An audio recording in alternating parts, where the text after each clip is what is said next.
Well, Sleeping Dogs, as we know, is one of the awesome games we've ever had in terms of action and open world. Sleeping Dogs had some awesome graphics way back then and even still now on PS4. And if you have this high-end PC, you can see how beautiful and awesome this Sleeping Dogs is.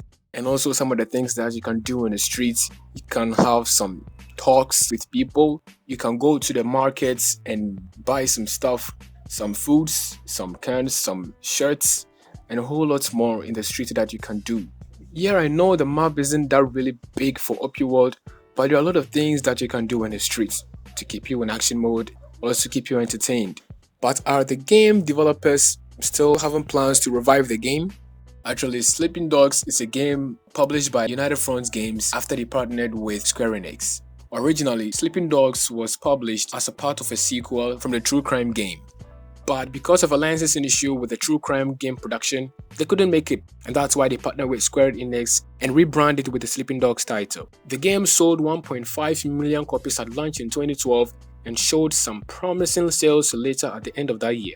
The publishing team later came up with the information that the game had failed in sales, as in the game didn't meet their expectations, and that they made another edition being the definitive edition to bring some updates for the game. Later on, United Front Games started making lines that the game might get a sequel. Also, as the production team classified the game as failure in terms of sales, one of the reasons that they couldn't also fuel the Sleeping Dogs 2 was that Hitman and Tomb Raider had taken the priority at Square Enix, which meant there was less money to budget towards any Sleeping Dogs 2.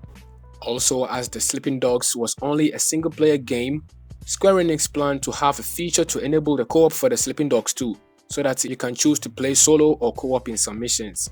This is a report from Vice and it says, the plan for Sleeping Dogs 2 support full-on co-op as well, with players being able to run around the world solo or team up for co-op specific missions and challenges. Some of these would have been as simple as vehicle races, fight club challenges, and fending off waves of enemies, but Sleeping Dogs 2 hoped to differentiate itself through the presence of procedurally generated missions that could be played in co-op or single player.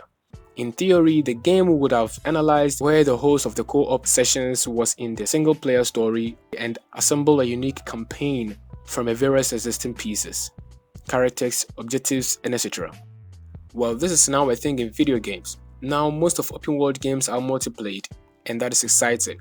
Sleeping Dogs 2 would have been the fix to all their problems at that time, but still, well, there is a catch for them to make it in 2022 or 2023 or even later year to come, because as of now, still fans really love that game because of how unique and intense it is. Being the combat, the graphics, the story and everything, it's awesome. Also, Sleeping Dogs 2 would have had their feel and play styles like the original one. They said Sleeping Dogs was very good in combat styles and using vehicles, having club missions and all that. And the game had a lot of things in unique style.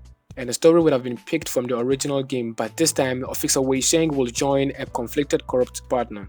And this is what the report from Vice says.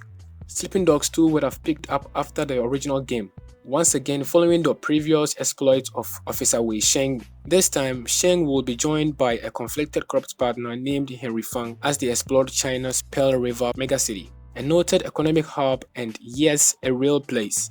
The player would have the ability to arrest any NPC in the world and influence a branching storyline that swapped between both Sheng and Fang. United Front Games obviously had big plans for Sleeping Dogs 2 as part of pre-production and before even Square Enix had given the green light to move forward. The developers had worked on very basic experimental prototypes, but at the end, they posted that the game never went to production and was never worked on, and eventually closed down the project at the year of 2016. This meant we won't be getting any updates or upgrades, so they left the game hanging.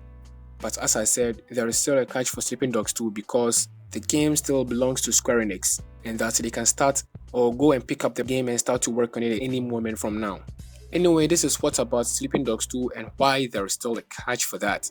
Well, as always, if there is anything that you want us to know, kindly share up in the comment section and go ahead and like it if you really enjoyed this video. Subscribe if you're new here and don't forget to click on that bell if you want to get our videos very early. Thanks for watching. Bye for now.